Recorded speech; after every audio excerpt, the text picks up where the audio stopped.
Do you ever feel like your days are packed yet strangely empty? Like you're always busy, but not always fulfilled? Welcome to the busyness trap, where constant activity replaces what's truly meaningful. Busyness can feel productive, but often it's a mask.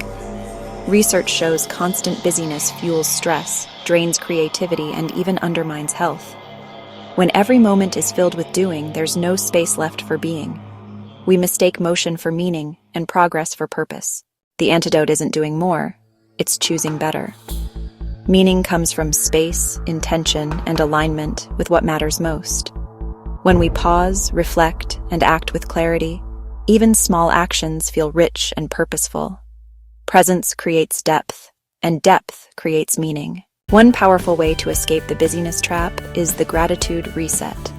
By writing down even 3 things you're thankful for, you redirect your focus, from what's unfinished to what already nourishes you.